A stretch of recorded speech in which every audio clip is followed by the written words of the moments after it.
Welcome back to another episode of Tim's Garage. Today, we're going to finalize the tune for the Stage 3 upgrade that we have with the installation of the big wheel turbo, the larger charge tubes, the larger intercooler, and the 3-bar map sensors.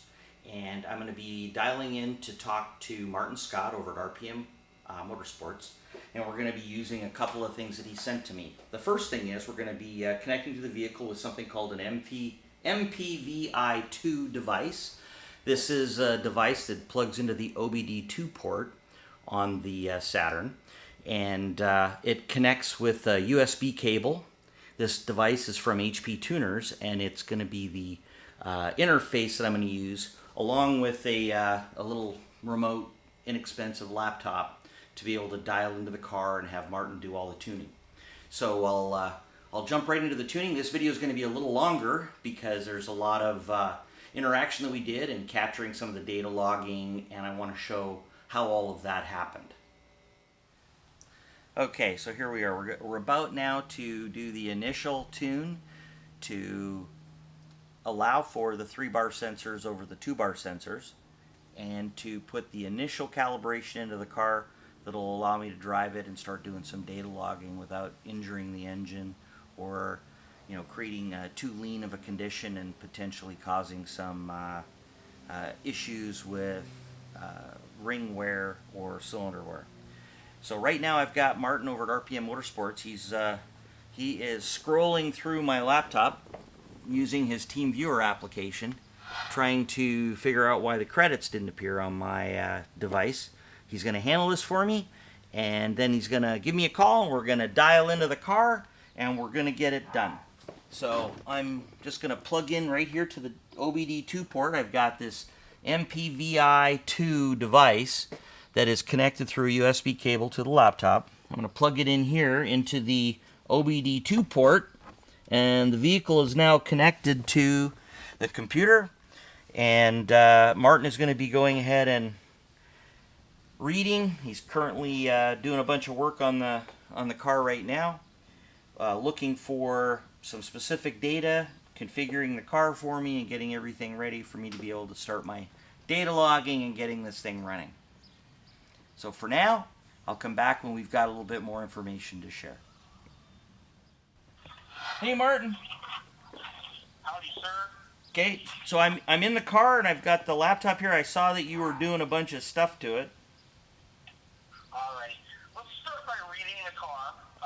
We always like to start with a stock tune file. It's the absolute safest way to tune any vehicle, just because in any one model year, I'm sure you're aware, there's probably 6 or 7 different operating systems out there, that are available. And even though GM tries to keep all of their vehicles up to date, if a vehicle hasn't gone in for service in quite some time, it could be operating on a different operating system, which is why when you have other tuning companies that just take a quote-unquote canned tune and they give you a file and try and push it onto the car, that's when cars can sometimes, get into some trouble. So we always start with the stock tune that came on the vehicle. Okay, fantastic, Martin. And so this thing has the 3-bar sensors on it, right? Or is this going to, you'll update that now?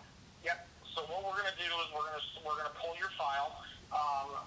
Let's just start that process real quick. If you could go, is the interface connected to the OBD2 port? Yeah, I'm plugged in. The laptop's plugged into the car. The key is not on. I'll turn it on if you like. Yeah, what I'm looking for is I need the key and the run position. So 2 clicks forward, all the way forward, but don't start the car. Yep, it's on. And I'm gonna close the door so the annoying bing stops. Okay. Okay. You're going to see a bunch of messages and whatnot, flash on the screen. That's all very normal. Okay. So you have an automatic, and so this is going to take about 28 minutes in total to read. Tim, while this is reading, basically there's really nothing that either one of us can do. If you want to go ahead and take a break, I'll give you a call back after we're done reading the car. And then what I'm going to do, like I had mentioned, is I am going to create what we call a remedial stock file, and that's going to calibrate for your 3-bar map sensors. Okay. That way we can get you out on a data log, and we're able to collect the correct data Okay. on the stock. And we do this with every one of our vehicles so that we basically, we get the general health check. Is this car ready and healthy enough to be tuned?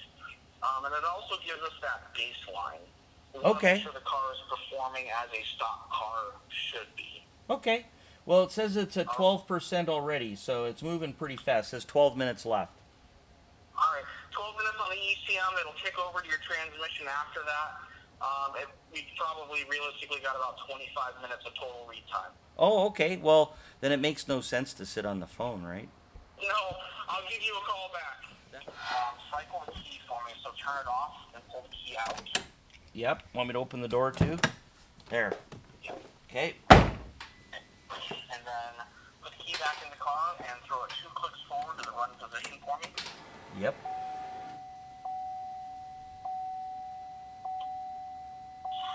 So Tim, what we're doing is we're just loading the same tune back onto the car, except for this one's set up for the 3-bar map sensors. Okay. And then what we're going to do is we're going to get you out on a log here, and that's going to get me started on my mission. Okay. Because it'll capture data. So after this, I'm going to take the car for a drive. Yep. And data log it with the laptop. And I'm going to take my girl Stacey with me, and she's going to babysit the data for me. Boy, it writes a lot faster than it downloads. It does. The reading process is always the longest part. Let's go ahead and cycle your key, turn it off, pull it out. Okay, it's out. Want me to open the door? Open the door. You don't need to open the door on these models. Okay. On the newer LTGs you do, but not on these. Okay. All right, let me set your scanner up for your particular car. You can start the car and let it idle. Okay. And I had it warmed up as well.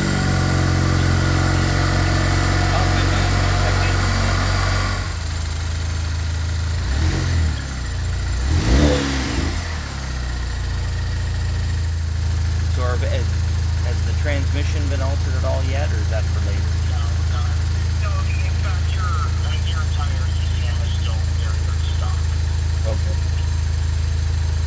Like I said, we're just trying to get things fine. I want to make sure the car's healthy. We do this for every single one of our processes. Doesn't matter what make or model it is. Okay. Okay, just to make sure. Perfect. Alright, so Tim, let me just kind of go through the data logging process with you. Okay. Particular AFR and looking for the differences in the range. Part of that is what this is doing. So your car has a wide band. Yep. Like most cars have narrow bands. Actually, most cars nowadays that are forced to come with wide bands. But this is going to allow us to set an AFR target, and then using map calibration, we're able to dial down. Okay, so we had a little issue with the HP Tuner's latest version, 4.4. Had to roll back the HP Tuner's version back to 4.2. Martin helped me out with that. Made sure I've got the right version. I'm assuming that HP Tuners will fix that shortly, but for now we're going to use version 4.2.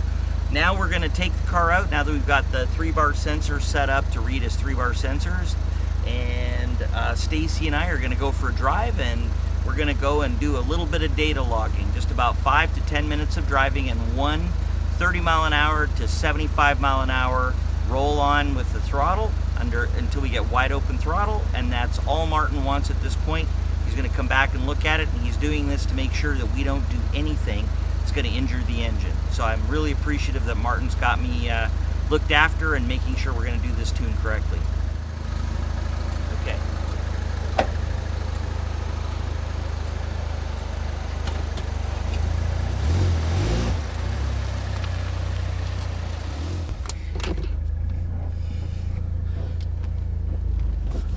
I'll put the seatbelt on. Safety first. All right. So we now have to go and do 5 minutes of just normal driving. And I've got the new motor mounts in from Brian Cooper. And Brian Cooper's mounts are a neoprene bushing, which gives it a little bit more vibration than the stock mounts. But that motor mount is far more durable than the stock mounts. It's got a lot less flexibility than the factory mounts, which will be much better for a little bit of performance driving.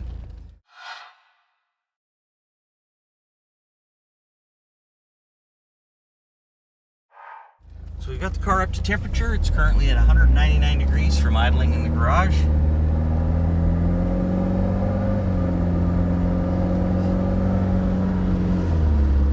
We're just going to get out of the neighborhood here, and then we'll get onto a road and make sure that we can go from 30 miles an hour to 75 miles an hour.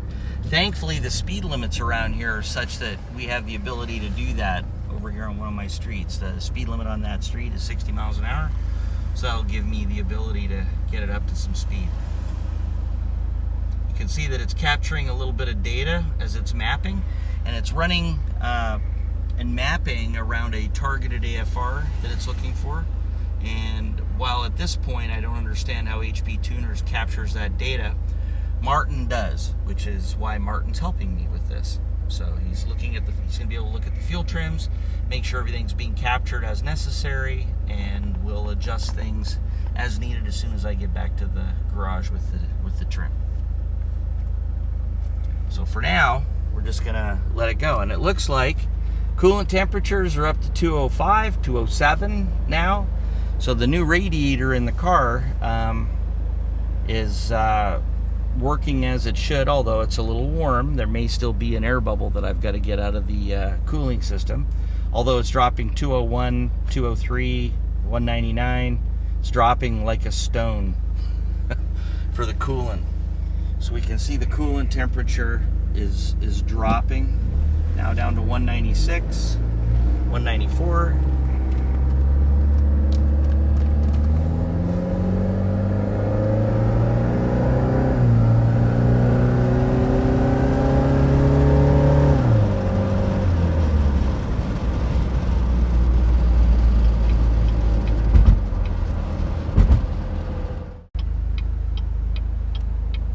So the temperatures are floating from 199 to 208.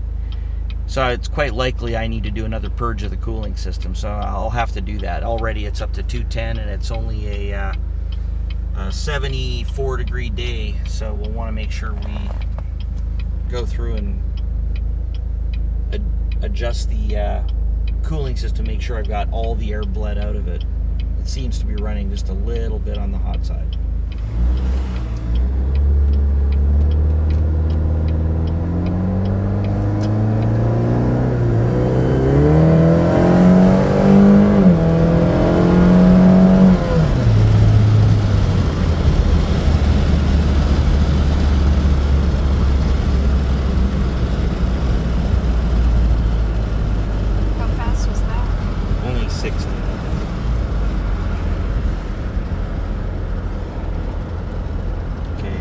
Said 30 miles an hour. Okay. Slow down a little bit more. So we're still doing almost. Okay, here we go.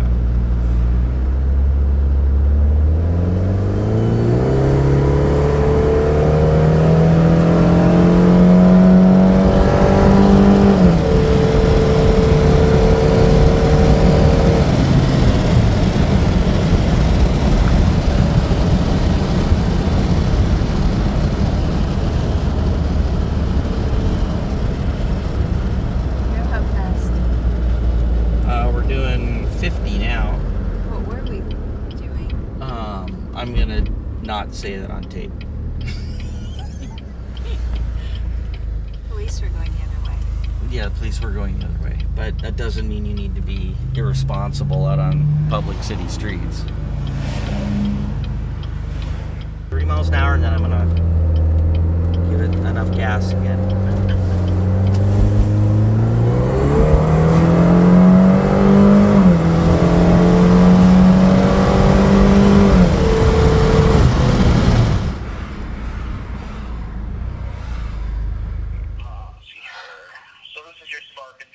Any knock that's recorded would be on this table here. I mean, you have a single blip at 3 degrees right here, which, because there's nothing really around it, there aren't any ones or twos around it, I'm going to say that that's probably road noise, like you hit a bump in the road and it was You know, it was Definitely hit a bump in the road, and also the gas is currently 4 months old.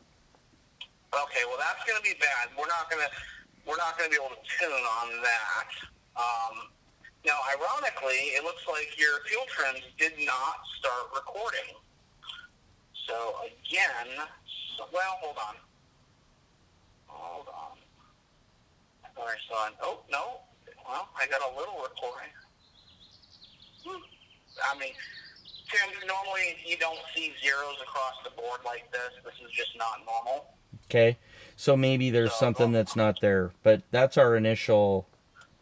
yeah, but I mean, this is, you know, this is kind of a table that we use not very often, but it gives us kind of a 50,000 foot looking down at your fuel trends. And what this is telling me is that down low when you're cruising around, you are running very, very much in line with where you need to be as far as air-fuel ratios. But as you accelerate and you get up into your, full throttle driving, Yep. it's adding in about 4.4, 4.5, 4.3, 5.3%. Right. So, and that's because, the stock tunes run these motors lean from the factory. So, but your wideband is telling me that you're exactly what I would think to see is, you're running just cruising around. This is throttle percentage, like load. So, just cruising around, not really getting into it. You're lean. It richens up a little bit down here, but under 100%, this is, where power enrichment kind of kicks in. So, your car is programmed to richen up. The way that you read this table is a 1 is 12.7 air-fuel ratio. Okay. Anything lower, richer, anything higher is leaner as a percentage. I see. So this would be 8% lean. This would be, 13% rich. Got it. So we want this to lean. We want this to richen up under wide open throttle. So the car is doing what it needs to do. Your fuel rail, we usually expect to see between 500 and 700 psi of fuel pressure, just cruising around or at idle. Idle, it bounces between 3 and 500, and this value will change as you datalog. But again, as your vehicle richens up and it's commanding more fuel under wide open throttle, you're getting into that 2100 psi fuel pressure, which is what we would expect to see on a pump gas tune. Okay. This is your airflow. So this is what's normally I wouldn't see this high on a stock car with a stock turbo. But because you do have the upgraded turbocharger on your vehicle, it's producing, 2 to 3 pounds per minute of airflow greater than what I would normally see with a stock. Now, if you continue to drive the car over the next few days on a stock tune, this is where learn down would come into play. You would actually see this number reduce back down to like the 25s and 26s. Okay. Boost. Again, you got the upgraded turbo, so we're seeing a little bit of additional boost, but this is, again, a value that if you continue to drive the vehicle on a stock tune, we would see this value decrease. And then this is just long-term versus short-term, and that's kind of how we determine like air leaks and things of that nature, which, just based on this, you might have a small air leak somewhere, and basically I'm determining that because it says that at idle, you're about 4.6% off, and it's on the lean side, but, I'm going to guess that, when you put your downpipe back on or when you put the turbo back on, there might be just a very small air leak, and that outside air gets mixed with your exhaust gases, and that throws the wideband off just a hair. Okay. So typically unless I see like massive, like this number down here being like in the 25s to 20 to 30s, anything over 12 would probably be something I would say, hey, this is something you probably want to look at, but this is this is a very low number. So you did a great job putting this car back together. Okay, well, that's good. That's a plus. Absolutely. So let's do this. We're going to save this log file as your stock tune, because we may come back to it at a later time.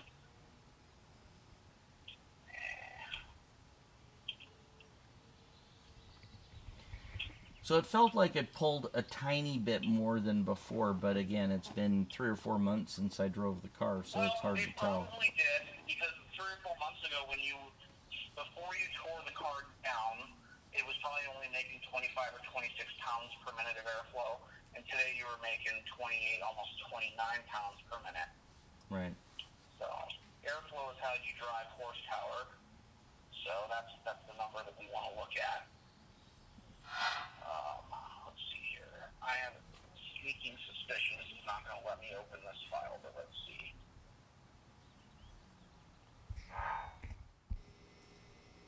Okay, now that we've been out for 4 or 5 data logging sessions, I've managed to get to the car to the point where the tune is going to be run for a little while.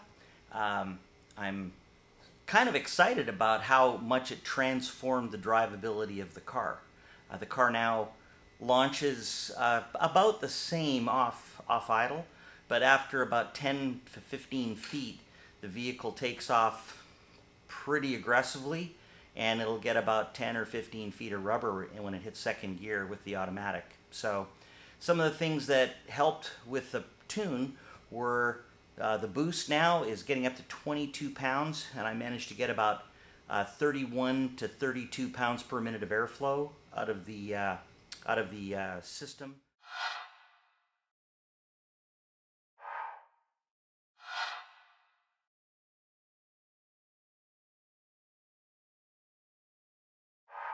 I will say that the upgrade with the larger big wheel turbo, the larger intercooler, the larger charge pipes, and the 3-bar map sensors, the car is transformed. It is now something that is absolutely a blast to drive, and I would completely do this modification again if I had the options. So, thank you for watching. Appreciate that it was a long video this time, but it was worthwhile and a lot of fun. If you haven't subscribed, please subscribe, and like and share if you liked the video. Thank you.